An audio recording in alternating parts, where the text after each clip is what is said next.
ಇವೆಲ್ಲದರ ಬಗ್ಗೆ ಇನ್ನಷ್ಟು ಡೀಟೇಲ್ಸ್ ಕೊಡೋದಕ್ಕೆ ನಮ್ಮ ರಿಪೋರ್ಟರ್ ಗಂಗಾಧರ್ ವಾಗಟ ಈಗ ಅಲ್ಲಿಂದ ನೇರ ಸಂಪರ್ಕದಲ್ಲಿದ್ದಾರೆ. ಗಂಗಾಧರ್ ವಾಗಟ, 5:30ಕ್ಕೆ ಗೃಹ ಸಚಿವರ ಒಂದು ಸುದ್ದಿಗೋಷ್ಠಿ ಇದೆ. ನಾವು ನಿರೀಕ್ಷೆ ಮಾಡಬಹುದಾ ಆರೋಪಿಗಳ ವಿಚಾರಕ್ಕೆ ಸಂಬಂಧಪಟ್ಟ ಹಾಗೆಯೇ ಪತ್ತೆಯ ಬಗ್ಗೆನೇ ಮಾಹಿತಿ ನೀಡಬಹುದು ಅನ್ನೋದನ್ನ ಸದ್ಯ ಇವತ್ತು ಬೆಳಗ್ಗಿನಿಂದ ಈ ಕ್ಷಣದವರೆಗೂ ಆ ಮೀಟಿಂಗ್ಗಳ ಮೇಲೆ ಮೀಟಿಂಗ್ ಮಾಡಿದ್ದಾರೆ. ಫಲಶ್ರುತಿ ಸಿಗುವ ಚಾನ್ಸಸ್ ಇದೆಯಾ?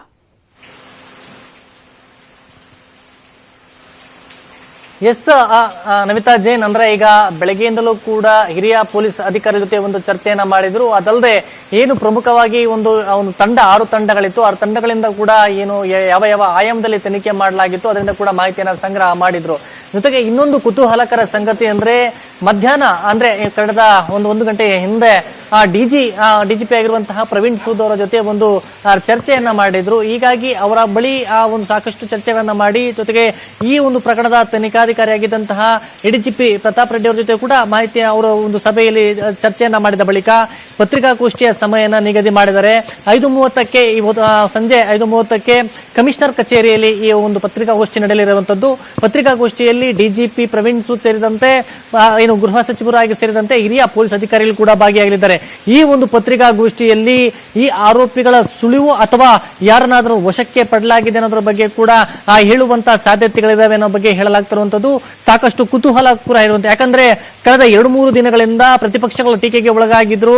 ಗೃಹ ಸಚಿವರು ಯಾವುದೇ ರೀತಿ ಕೆಲಸ ಮಾಡಲಾಗ್ತಿಲ್ಲ. ಜೊತೆಗೆ ಮೈಸೂರಿನಲ್ಲಿ ಕಾನೂನು ಸುವ್ಯವಸ್ಥೆ ಸಂಪೂರ್ಣವಾಗಿ ಹದಗೆಟ್ಟಿದೆ ಅನ್ನೋದ್ರ ಬಗ್ಗೆ ಕೂಡ ಆರೋಪಗಳನ್ನ ಮಾಡಲಾಗ್ತಾ ಇತ್ತು. ಹೀಗಾಗಿ ಸಾಕಷ್ಟು ಈಗ ಆರೋಪಗಳ ನಡುವೆ ಇದ್ರ ಬಗ್ಗೆ ಖುದ್ದಾಗಿ ಮುಖ್ಯಮಂತ್ರಿಗಳೇ ಈ ಒಂದು ಅಖಾಡಕ್ಕೆ ಇಳಿದಿದ್ರು. ಜೊತೆಗೆ ಅಧಿಕಾರಿಗಳ ಜೊತೆ ನೇರ ಸಂಪರ್ಕ ಬಸವರಾಜ ಬೊಮ್ಮಾಯಿ ಅವರು ಈ ಒಂದು ರಿಪೋರ್ಟ್ ಅನ್ನ ನನಗೆ ಕೊಡಬೇಕು ಅನ್ನೋ ಬಗ್ಗೆ ಸೂಚನೆಯನ್ನ ಕೊಟ್ಟಿದ್ರು.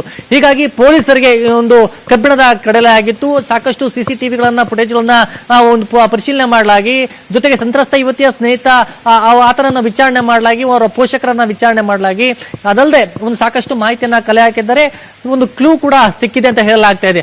ಅದಲ್ಲದೆ ಕೆಲವು ಇಬ್ಬರು ಶಂಕಿತರನ್ನ ವಶಕ್ಕೆ ಪಡೆದು ವಿಚಾರಣೆ ಮಾಡ್ತಿದ್ದಾರೆ ಅನ್ನೋದ್ರ ಬಗ್ಗೆ ಕೂಡ ಹೇಳಲಾಗ್ತಿರುವಂತದ್ದು. ಹೀಗಾಗಿ 5:30ಕ್ಕೆ ಇವತ್ತು ಗೃಹ ಸಚಿವರು ಏನು ಪತ್ರಿಕಾಗೋಷ್ಠಿಯನ್ನ ಕರೆದಿದ್ದಾರೆ. ಈ ಬಗ್ಗೆ ಸಾಕಷ್ಟು ಕುತೂಹಲ ಇದೆ. ಈ ಒಂದು ಪತ್ರಿಕಾಗೋಷ್ಠಿಯಲ್ಲಿ ಗೃಹ ಸಚಿವರು ಪತ್ರಿಕಾಗೋಷ್ಠಿಯಲ್ಲಿ ಈ ಒಂದು ಗ್ಯಾಂಗ್ ರೇಪ್ ಒಂದು ಪ್ರಕರಣಕ್ಕೆ ಸಂಬಂಧಪಟ್ಟಂತೆ ಏನಾದರೂ ಆರೋಪಿಗಳ ಬಂಧನದ ಬಗ್ಗೆ ಆಗಿರಬಹುದು ಅಥವಾ ಈ ಪ್ರಕರಣದ ಬಗ್ಗೆ ಆರೋಪಿಗಳ ಸುಳಿವು ಸೇರಿದಂತೆ ಏನಾದರೂ ಮಾಹಿತಿ ಕೊಡಬಹುದಾ ಅನ್ನೋದ್ರ ಬಗ್ಗೆ ಸಾಕಷ್ಟು ಕುತೂಹಲ ಕೂಡ ಇರುವಂತದ್ದು. ಜೊತೆಗೆ ಇದಕ್ಕೆ ಒಂದು ಉದ್ದೇಶ ಕೊಡೋದಂತ ನೋಡೋದಾದ್ರೆ ಅದಕ್ಕೆ ಕಾರಣ ಕೊಡೋದಂತಾದ್ರೆ ಈಗ ಡಿಜಿಪಿ ಜೊತೆ ಸಭೆ ಮಾಡಿದಂತದ್ದಾಗಿರ್ಬೋದು. ಜೊತೆಗೆ ಹಿರಿಯ ಪೊಲೀಸ್ ಅಧಿಕಾರಿ ಜೊತೆ ಮ್ಯಾರಥಾನ್ ಮೀಟಿಂಗ್ ಮಾಡಿರೋದಂತ ನೋಡೋದಾಗಿರ್ಬೋದು. ಹೀಗಾಗಿ ಈ ಮೀಟಿಂಗ್ ಗಳ ಮಧ್ಯೆ ಇವತ್ತು ಸಂಜೆಯ ಪತ್ರಿಕಾಗೋಷ್ಠಿ ಕರೆದಿರುವಂತದ್ದು ಸಾಕಷ್ಟು ಕುಷ್ಟುವಾದಲಿದೆ. ಯಾಕಂದ್ರೆ 4 ಗಂಟೆಗೆ ಎಲ್ಲ ಕೂಡ ಸುತ್ತೂರು ಮಠ ಭೇಟಿ ಕೊಟ್ಟು ಅಲ್ಲಿಂದ ನಿರ್ಗಮಿಸುವಂತಹ ಎಲ್ಲ ಒಂದು ಅವರ ಟಿಪಿ ಇತ್ತು.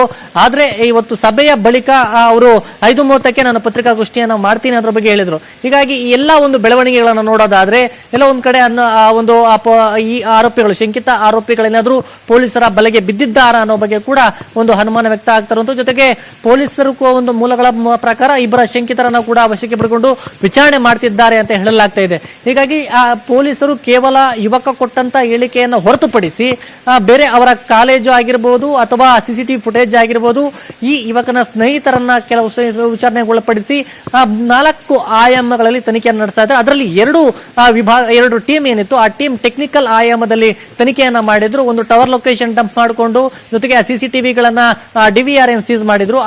ಅದು ಫುಟೇಜ್ ಅಲ್ಲಿ ಇದ್ದಂತಹ ವಿಜುವಲ್ಸ್ ಪರಿಶೀಲನೆ ಮಾಡಲಾಗಿ ಆ ಬೈಕ್ಗಳ ಚಲನವಲನ ಗಮನ ಮಾಡಿ ಈ ಒಂದು ಐಡೆಂಟಿಫೈ ಮಾಡಿದ್ದಾರೆ ಅಂತ ಹೇಳಲಾಗ್ತಾ ಇದೆ.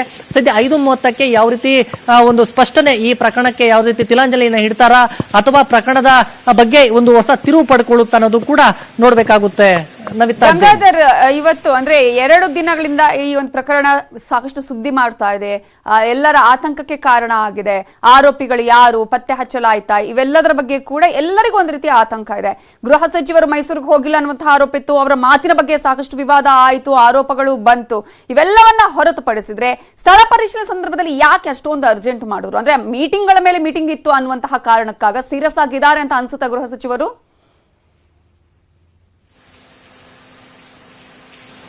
ಎಸ್ ನಮಿತಾ ಜೈನ್, ಅಂದ್ರೆ ಇದು ಗೃಹ ಸಚಿವರಿಗೆ ನಿದ್ದೆಯಿಂದ ಎಬ್ಬಿಸುವಂತ ಕೆಲಸವನ್ನ ಆಗ್ತಾ ಇದೆ ಅನ್ನೋದ್ರ ಬಗ್ಗೆ ಕೂಡ ಇರುವಂತದ್ದು. ಯಾಕಂದ್ರೆ ನಿನ್ನೆ ಒಂದು ವಿವಾದಿತ ಹೇಳಿಕೆಯನ್ನ ಕೊಟ್ಟರು, ಇವತ್ತು ಟಿಪಿ ಇದ್ದಿದ್ದು 11 ಗಂಟೆಗೆ ಅಧಿಕಾರಿಗಳ ಜೊತೆ ಸಭೆ ಇತ್ತು, 12 ಗಂಟೆಗೆ 2-3 ಹಂತದಲ್ಲಿ ಅವರಿಗೆ ಸಭೆ ಇದ್ದಿದ್ದು.